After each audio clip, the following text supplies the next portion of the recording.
Semangatnya bursa bakal calon wakil presiden, Baca Pres Ganjar Pranowo bertemu Menteri BUMN Erick Thohir.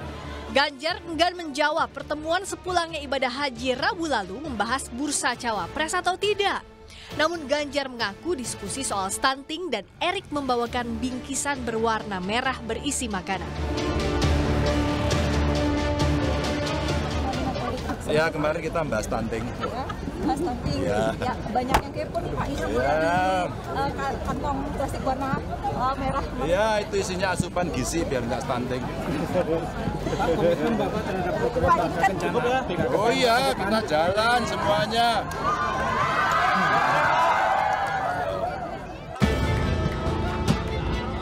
Soal pertemuan Ganjar Erick, Sekjen PDI Perjuangan Hasto Kristianto menyebut Erick jadi salah satu bakal cawapres Ganjar Pranowo yang hasil akhirnya ditentukan Ketua Umum Megawati Soekarno Putri.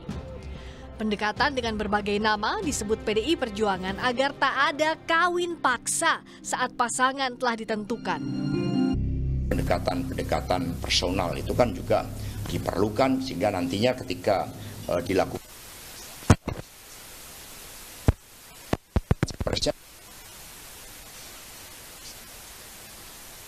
bertemu dengan Pak Sandiaga Uno, Pak Ganjar bertemu dengan Pak Erick.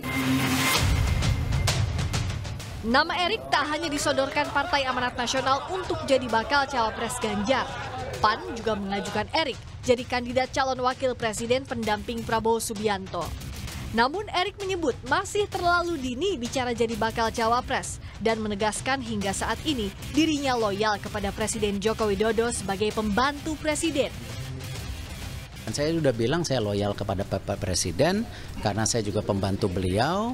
Dan kalau kita bicara pilihan-pilihan kandidat untuk capres-wapres terlalu dini, karena kenapa saya sudah bilang bahwa yang namanya cawapres itu harus juga cocok dengan presidennya, lalu harus ada 20% disetujui oleh elit partai.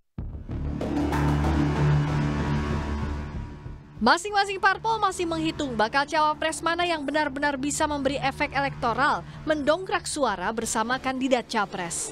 Tim Liputan Kompas TV.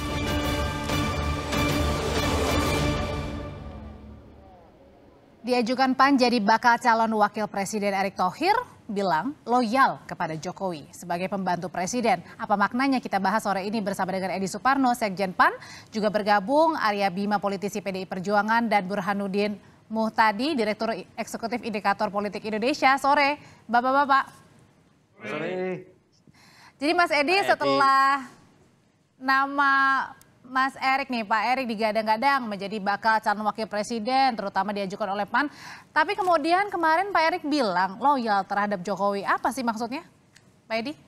Ya tentu Pak Erick kan saat ini masih secara resmi menjabat sebagai menteri di dalam kabinet Pak Jokowi dan Pak Ma'ruf Amin. Artinya beliau statusnya adalah sebagai menteri kabinet pembantu presiden, belum sebagai cawapres, sehingga beliau tentu akan loyal dan menuntaskan tugas-tugasnya sebagai menteri kabinet. Meskipun demikian, kami sebagai partai politik yang memiliki hak untuk mengusung capres dan cawapres telah mengajukan nama Pak Erick Thohir kepada Ibu Megawati dalam pertemuan kami yang baik terjadi dengan teman-teman dari PDIP dan juga kepada Pak Prabowo ketika kami bertemu dengan Pak Prabowo dan teman-teman dari Gerindra. Jadi ini juga usulan kami ini didasarkan pada sebuah kinerja, dan kinerja Pak Erick Thohir ini akhir-akhir ini juga terrefleksi sangat positif di masyarakat sehingga elektabilitasnya sekarang beranjak naik dan mungkin juga bahkan mengungguli bakal cawapres lain yang akan bertarung di 2024. Tapi Pak Edi, kemarin kan pertanyaannya dari wartawan ini soal bakal cawapres, artinya kan kurang ada korelasi antara pertanyaan dari bakal cawapres dengan tadi ya, patuh terhadap Pak Jokowi yang merupakan pembantu Pak Jokowi presiden. Dia kan pasti mengatakan bahwa sekarang beliau loyal karena saat ini kan belum sebagai cawapres, belum sebagai bakal cawapres, belum diterima sebagai bakal cawapres, apalagi didaftarkan.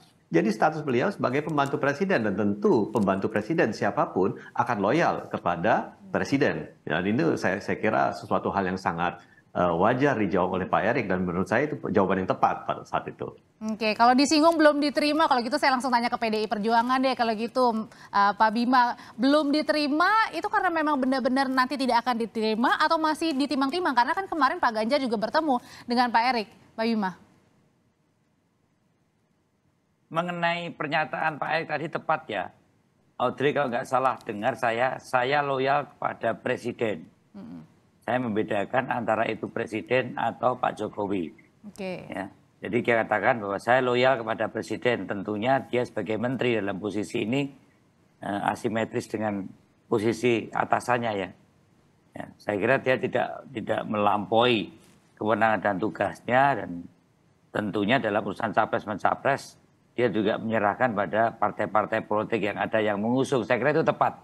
Kalau pertemuan dengan Ganjar Pranowo memang Pak Erick Thohir juga merupakan salah satu 10 nama yang dikantongi yang oleh PDI Perjuangan yang kemarin juga disampaikan oleh Mbak Puan Maharani dan Pak Hasto. Jadi peluang sangat besar, apalagi partai pengusungnya sudah jelas, yaitu Partai Amanat Nasional. Tinggal nanti pembicaraan selanjutnya kan seperti Mbak Puan sampaikan bahwa itu otoritas penuh Ketua Umum yang akan dibicarakan bersama partai-partai pengusung lainnya. Pinter-pinter navigasi PAN saja di dalam membicarakan mungkin juga dengan partai-partai pengusung lainnya. Saya kira itu. Termasuk usulan dari Pak Jokowi juga ditimang-timang nggak sih, Pak Bima, untuk cawapres? Saya ini nggak ngerti ya. Orang pada bilang cawapresnya Pak Prabowo konsultasi sama Pak Jokowi. Kemudian nanti ada yang bicara lagi cawapres konsultasi dengan Pak Jokowi. Pak Jokowi itu kader PDI Perjuangan. Ya. Jadi sama Pak Jokowi sama Bu Mega ya. Ini adalah kader PDI Perjuangan ya. Jadi saya nggak habis pikir ketua umum partai seperti Pak Prabowo, Pak Muhaimin. Oke. Konsultasi sama kader partai lain ya kan. Hal-hal yang kadang saya nggak masuk di nalar gitu loh ya. Dan nanti kalau mungkin nggak puas sama Pak Jokowi mungkin juga ketika Umar gitu mungkin ya. Tapi intinya begini loh. Pak Jokowi sama dengan Ibu Mega sama dengan Pak Jokowi. Gitu. Menurut saya tidak ada satu masalah yang sekarang ini kan seolah-olah ke Pak Jokowi beda dengan Bu Mega. Gitu. Tapi Pak Jokowi adalah kader partai. Kalau sekarang misalnya ada seorang calon presiden konsultasi dengan partai di luar partainya itu kok. Oke, baik. Tidak masuk akal. Tapi bahwa itu merupakan wilayah antara Ibu Ketua Umum dengan Pak Jokowi sebagai kandidat terbaik di PDI Perjuangan tentu juga menjadi bagian pengambilan keputusan di dalam menentukan pasangan capres. Pak Bima, kalau kemarin kan waktu itu pada saat bertemu Bu Mega, PAN ini menyodorkan nama Pak Erik.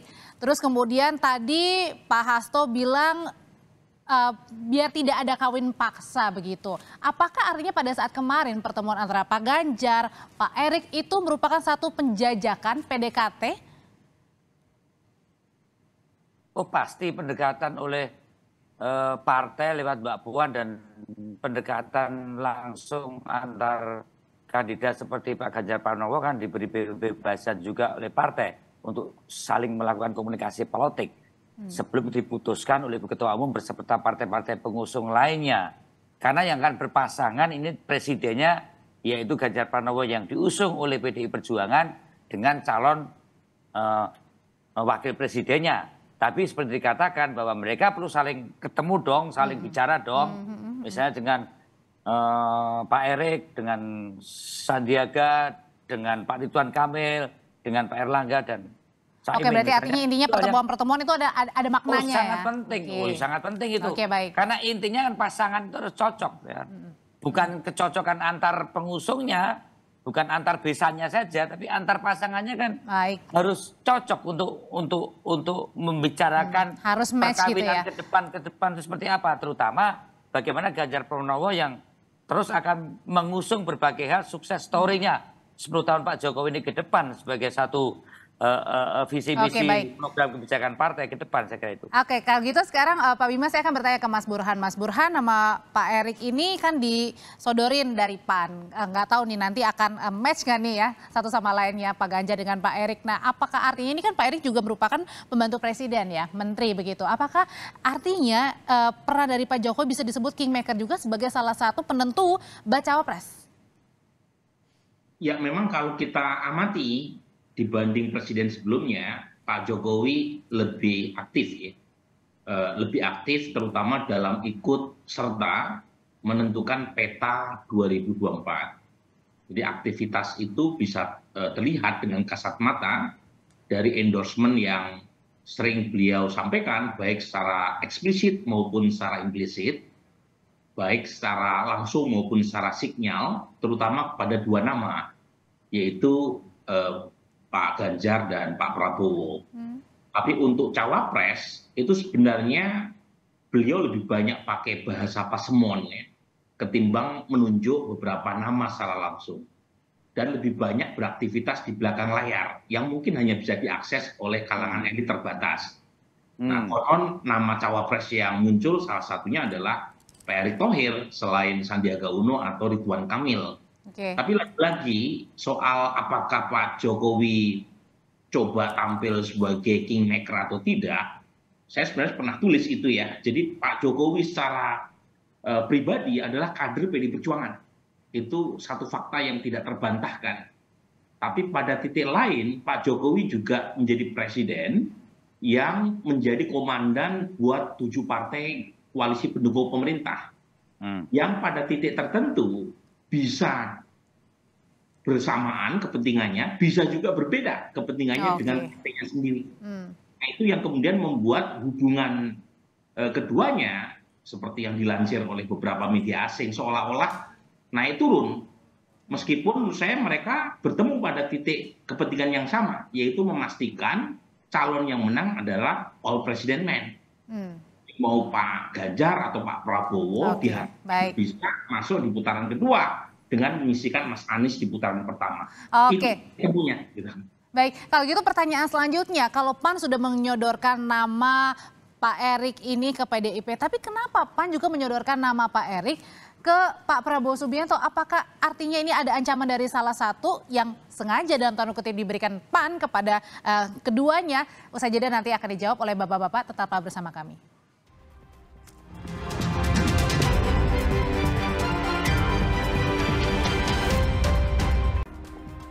PAN bukan hanya menyodorkan nama Pak Erick Thohir ke Ganjar Pranowo, ke Pak Ganjar Pranowo, tapi juga ke Prabowo Subianto. Kalau gitu, Mas Burhan sebenarnya nanti akan diterima yang mana PAN ini ya? Dan nama Pak Erick Thohir sebagai bacawa pres, Pak Ganjar, Pak Prabowo? Nah, itu hanya Tuhan itu yang bisa tahu jawabannya. Jadi begini, yang buat saya menarik adalah kan PAN menyodorkan nama cawapres Erick Thohir ke beberapa calon. Nah, pertanyaannya mengapa kemudian calon yang ditawarkan oleh PAN itu menjadi salah satu alternatif atau prioritas yang dipertimbangkan? Kan yang disodorkan kepada Mas Ganjar atau Pak Prabowo bukan hanya Erick Thohir. Dan bukan hanya PAN yang menyodorkan, ada banyak sekali partai maupun cawapres yang disodorkan. Nah, pada titik itu, Audrey, itu yang menentukan adalah apakah nama yang disodorkan itu punya bargaining position yang kuat atau tidak untuk dipertimbangkan oleh Mas Ganjar atau Pak Prabowo. Nah, kebetulan Erick Thohir ini, kalau kita lihat data survei SMASI atau indikator, per hari ini adalah cawapres paling kuat. Dan memang meskipun mungkin dia bisa mengklaim hasil dari kinerja BUMN yang dia pimpin, tetapi faktor bola. Jadi waktu sebelum jadi ketua PSSI, itu tingkat kedikenalannya hanya 60%, sekarang 69%. Sebelum jadi ketua PSSI, tingkat kedisukaan dari mereka yang kenal pada Erick Thohir itu sekitar 78%, sekarang 87%. Dan elektabilitasnya sudah paling tinggi, mengalahkan Ridwan Kamil, Sandiaga Uno, kemudian AHY. Artinya PAN di sini juga tidak salah pilih ya akhirnya ya, membawa nama Pak. Pada titik itu ya. Meskipun mungkin tahun lalu elektabilitas Erick masih peringkat ke-5 atau ke-4. Sekarang Nah, ada juga kartu lain yang mungkin menjadi semacam daya pikat Erick Thohir. Beliau masuk di top list nama cawapres yang sering disodorkan Pak Jokowi menurut informasi para elit. Nah, jadi faktor Pak Jokowi penting. Dan kebetulan selain karena elektabilitasnya tinggi, Erick dianggap sebagai Jokowisman. Nah, itu saya kira yang membuat namanya dipertimbangkan baik oleh Mas Ganjar atau Pak Prabowo. Oke. Kalau misalnya, kalau gitu kita langsung nanya aja ya ke PAN ya, Mas Burhan ya. Boleh. Oke. Kalau gitu Pak Edi, betulkah seperti itu yang disampaikan bahwa karena dalam tanda kutip ini merupakan titipan dari Pak Jokowi, kemudian tidak hanya nama Pak Erick yang dibawa untuk menemani Pak Ganjar, tapi juga ke Pak Prabowo Gerindra? Ya, kita sih melihatnya dari rekam jejak ya, bahwa Pak Erick Thohir sudah 2 tahun ini berkegiatan aktif bersama-sama PAN. Keliling-keliling dengan kader-kader PAN di seluruh Indonesia, hadir di acara-acara PAN, sehingga kita sudah memiliki kedekatan. Dan otomatis kader-kader PAN di seluruh Indonesia menghendaki agar PAN mengusung Pak Erick Thohir. Dan itu kita tawarkan kepada 2 kontestan putra terbaik Indonesia saat ini yang akan berlaga di Pilpres, yaitu Pak Ganjar dan Pak Prabowo. Dan sekarang condongnya ke? Ya, kami kan dalam hal ini kan menunggu respons dari beliau-beliau, dari Ibu Megawati maupun dari Pak Prabowo. Tetapi kita juga memiliki alasan yang kuat karena sebagaimana disampaikan oleh Mas Burhan, elektabilitas Pak Erick Thohir ini sekarang terunggul dibandingkan cawapres yang lainnya, sehingga tentu ini merupakan sebuah kesempatan yang baik bagi kami juga untuk menyampaikan bahwa inilah pilihan PAN yang tidak salah, dan mohon kami sampaikan kepada beliau-beliau, mohon kalau bisa segera diputuskan. Ya mudah-mudahan Mas Arya Bima setelah ini bisa juga membantu untuk bicara agar cepat diputuskan, begitu Mas Bima. Oke, sekarang kalau gitu nanya langsung aja ya Pak Edi ya. Kalau kira-kira dari PDIP sendiri, Bu Mega nerima nggak sih Pak Bima nama Pak Erick ini sebagai kandidat terkuat, salah satu kandidat terkuat?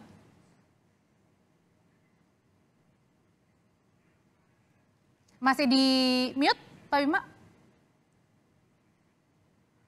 Pertimbangan elektabilitas tidak bisa diabaikan, tapi satu hal yang penting, abstraksi imajinasi pasangan ke depan ini kan bagaimana melanjutkan fondasi 10 tahun yang sudah dikerjakan oleh pemerintah Jokowi ini menjadi suatu program-program yang lebih mewujudkan seperti Indonesia sentris, Indonesia 4.0, yang lebih teknokratik, yang lebih program-program berdampak secara real terhadap kesejahteraan dalam bentuk apakah itu industri di kelautan, di perkebunan pertanian, atau di pariwisata, ataupun di sumber daya alam. Jadi perlunya kompetensi seperti Pak Erick inilah yang sebenarnya menjadi pertimbangan lebih penting, karena antara yang ideologi lebih pada kekuatan leadershipnya dengan yang teknokratik. Saya kira itu menjadi kata kunci untuk memilih pasangan ke depan, dan tentunya ini tidak Pak Erick mempunyai kompetensi selama 5 tahun ini mewujudkan di dalam berbagai berarti artinya salah satu kandidat terkuat, betul ya?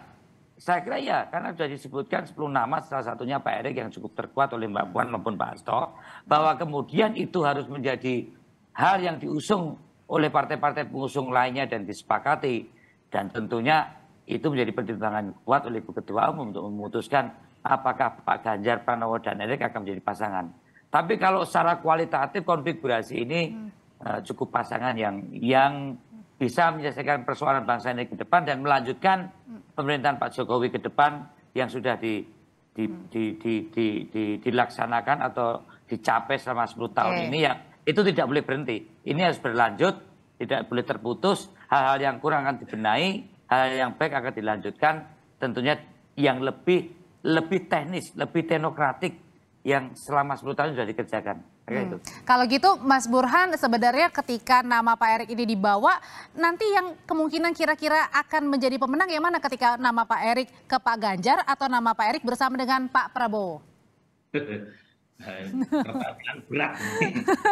Saya kira tergantung ini ya, kecepatan dan ketepatan dalam mengambil momentum. Karena terus terang ini ada plus minusnya memang, mengumumkan cawapres lebih cepat atau lebih lambat mendekati injury time proses pendaftaran. kalau misalnya diumumkan lebih cepat, itu kelemahannya adalah pihak lawan akan memitigasi lebih awal, mengantisipasi termasuk mencari borok atau kelemahan capres-cawapres yang sudah ditetapkan oleh lawannya. Kemudian kelemahan yang lain tentu saja adalah ada waktu buat pihak lawan untuk melakukan serangan tadi. Tetapi kelebihannya gaspol.